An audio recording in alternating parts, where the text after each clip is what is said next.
അസ്സലാമു അലൈക്കും. എല്ലാവർക്കും എൻ്റെ നമസ്കാരം. ഫുഡ് ഓൺ ക്യാമ്പിലേക്ക് എല്ലാവർക്കും സ്വാഗതം. ഇന്ന് വളരെ പെട്ടെന്ന് തന്നെ തയ്യാറാക്കാൻ പറ്റുന്ന 2 സ്വീറ്റ്സ് റെസിപ്പിയാണ് ഷെയർ ചെയ്യുന്നത്. ഒന്ന് ക്യാരറ്റ് ഉപയോഗിച്ചിട്ടും മറ്റൊന്ന് പാൽപ്പൊടി ഉപയോഗിച്ചിട്ടുമാണ് തയ്യാറാക്കുന്നത്. അപ്പോൾ ഫസ്റ്റ് ക്യാരറ്റ് ഉപയോഗിച്ച് തയ്യാറാക്കുന്ന സ്വീറ്റ്സിൻ്റെ റെസിപ്പിയാണ് കാണിക്കുന്നത്. ഇതിനു വേണ്ടി ഇവിടെ 1 കപ്പ് ക്യാരറ്റ് അരച്ചത് എടുത്തിട്ടുണ്ട്. ഇതുപോലത്തെ 3 മീഡിയം സൈസിലുള്ള ക്യാരറ്റ് 1/4 കപ്പ് വെള്ളം ഒഴിച്ച് അരച്ചെടുത്തതാണിത്. പിന്നെ വേണ്ടത് 1.5 കപ്പ് പഞ്ചസാരയാണ്. 1 കപ്പ് കടലമാവ് വേണം. 1.5 കപ്പ് പാല് വേണം. പിന്നെ 1/2 കപ്പ് ഓയിലും അതുപോലെ തന്നെ 1/2 കപ്പ് നെയ്യും എടുത്തിട്ടുണ്ട്. നിങ്ങൾക്ക് വേണമെങ്കിൽ ഓയിലിന് പകരം മുഴുവനായിട്ടും 1 കപ്പ് നെയ്യ് തന്നെ എടുക്കാം. ഫസ്റ്റ് നമുക്ക് കടലമാവ് ഒന്ന് വറുത്തെടുക്കണം. ഒരു 5 മിനിറ്റ് മീഡിയം ഫ്ലെയിമിലിട്ട് വറുത്തെടുക്കാം.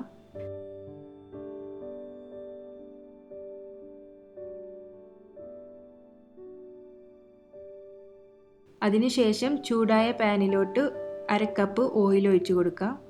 ഇതിലേക്ക് വറുത്ത് വെച്ച കടലമാവ് ചേർത്ത് കൊടുക്കണം. കടലമാവ് ചേർത്തതിന് ശേഷം 3 മിനിറ്റ് മീഡിയം ഫ്ലെയിമിലിട്ടിട്ട് ഒന്ന് വറുത്തെടുക്കണം.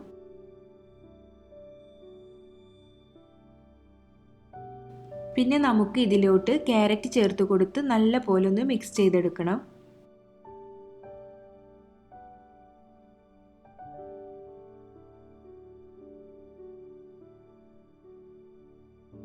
അതിനുശേഷം ഇതിലോട്ട് ഷുഗർ ചേർത്ത് കൊടുത്ത് ഒന്ന് മിക്സ് ചെയ്തെടുക്കാം.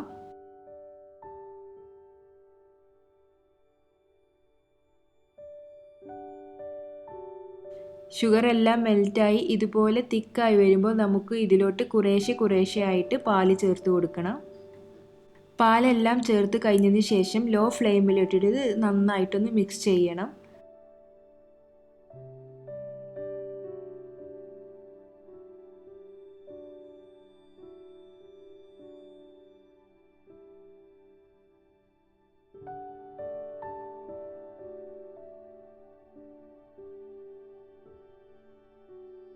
ഇതുപോലെ പാനിൽ നിന്ന് ഇങ്ങനെ വിട്ടു പോരുന്ന പരുവമാവുമ്പോൾ നമുക്ക് ഇതിലോട്ട് കുറേശ്ശെ ആയിട്ട് നെയ്യ് ചേർത്ത് കൊടുക്കണം.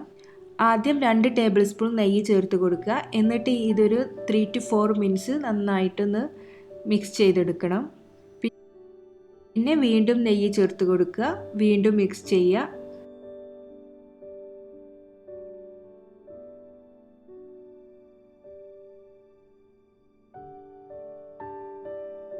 ഇതുപോലെ പാനിൽ നിന്ന് നല്ല പോലെ വിട്ടു പോരുന്ന പരുവമായാലേ ഇത് റെഡി ആയിട്ടുള്ളൂ എന്ന് പറയാൻ പറ്റൂ. ഇത് റെഡി ആയിക്കണമെന്ന് അറിയാൻ വേണ്ടിയിട്ട് നമുക്ക് ഗ്രീസ് ചെയ്തൊരു പാത്രത്തിലോട്ട് ഇത് കുറച്ചിട്ട് കൊടുത്ത് ഒന്ന് ഉരുട്ടി നോക്കാം. നമുക്ക് ഇതുപോലെ ഉരുട്ടാൻ പറ്റുന്ന പരുവത്തിലായിട്ടുണ്ടെങ്കിൽ ഇത് റെഡി ആയിട്ടുണ്ട്. ഇങ്ങനെ റെഡിയായി കിട്ടാൻ കുറച്ച് ടൈം എടുക്കും. ഇത് ഇപ്പോൾ ഇവിടെ റെഡി ആയിട്ടുണ്ട്. ഇനി നമുക്ക് ഇത് ഗ്രീസ് ചെയ്തിട്ടുള്ള പാത്രത്തിലോട്ട് മാറ്റി കൊടുക്കാം.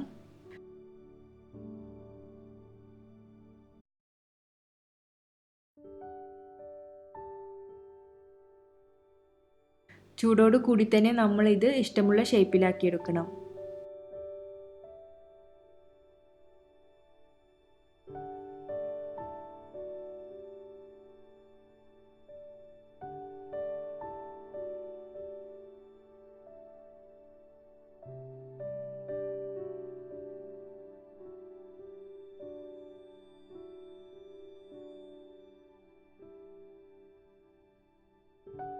അടുത്തത് നമുക്ക് മിൽക്ക് പേട തയ്യാറാക്കിയെടുക്കാം. ഇതിനു വേണ്ടി 1.5 കപ്പ് മിൽക്ക് പൗഡർ എടുത്തിട്ടുണ്ട്. 3 ടേബിൾ സ്പൂൺ നെയ്യ് എടുത്തിട്ടുണ്ട്. 1/3 കപ്പ് പാൽ എടുത്തിട്ടുണ്ട്. പിന്നെ കുറച്ച് ഏലക്ക പൊടി വേണം. അതുപോലെ തന്നെ 1.5 കപ്പ് കണ്ടൻസ്ഡ് മിൽക്ക് വേണം. കണ്ടൻസ്ഡ് മിൽക്കിന് പകരം നിങ്ങൾക്ക് ഷുഗർ ഉപയോഗിക്കാം. പിന്നെ ഒരു നുള്ളു ഉപ്പ് വേണം.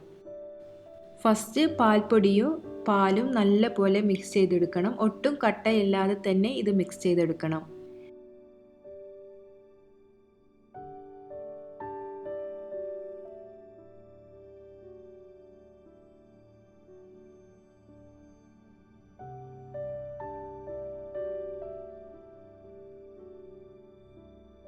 പിന്നീട് ഒരു പാൻ ചൂടാക്കി അതിലോട്ട് 2 ടേബിൾ സ്പൂൺ നെയ്യ് ചേർത്ത് കൊടുക്കാം.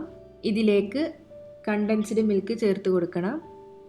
അപ്പോൾ നിങ്ങൾ ഷുഗറാണ് യൂസ് ചെയ്യുന്നതെങ്കിൽ ഈ പാന് ചൂടായ അതിലേക്ക് ഫസ്റ്റ് പാലും പാൽപ്പൊടിയും ചേർത്ത മിക്സ് ചേർത്ത് കൊടുക്കുക.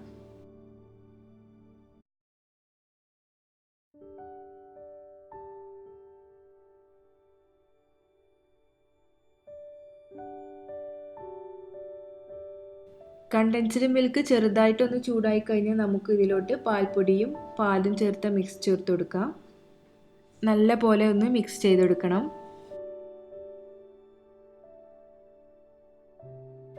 പിന്നീട് ഇതിലേക്ക് ഏലക്കാപ്പൊടിയും അതുപോലെ തന്നെ ഒരു നുള്ളു ഉപ്പും ചേർത്ത് കൊടുക്കാം.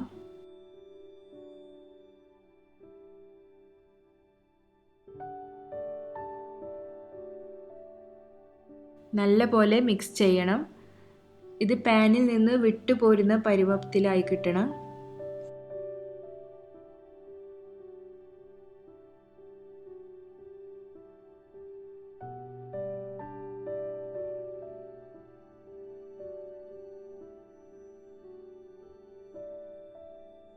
ലാസ്റ്റ് ഒരു ടേബിൾ സ്പൂൺ കൂടി നെയ്യ് ചേർത്ത് കൊടുക്കണം. നമ്മൾ ക്യാരറ്റ് പേട ഉണ്ടാക്കിയ പോലെ തന്നെ പാനിൽ നിന്ന് വിട്ടുപോരുന്ന പരുവത്തിൽ ആവുന്നത് വരെ ലോ ഫ്ലെയിമിലിട്ട് നല്ല പോലെ മിക്സ് ചെയ്തുകൊണ്ടിരിക്കണം. ഇത് റെഡി ആയോ എന്നറിയാൻ വേണ്ടിയിട്ട് ഗ്രീസ് ചെയ്തിട്ടുള്ള ഒരു പാത്രത്തിലോട്ട് ചേർത്ത് നമുക്കിത് ഉരുട്ടി നോക്കാം. ഇതിപ്പോൾ ഇവിടെ റെഡി ആയിട്ടുണ്ട്. ഇത് ചൂടോട് കൂടി തന്നെ ഒരു ഗ്രീസ് ചെയ്ത പാത്രത്തിലോട്ട് ചേർത്ത് കൊടുക്കുക. ഒന്ന് ചൂടാറിയ ശേഷം നമുക്കിത് കയ്യിൽ കുറച്ച് ഗീ ചേർത്തതിന് ശേഷം നമുക്ക് ഇഷ്ടമുള്ള ഷേപ്പാക്കി എടുക്കാം.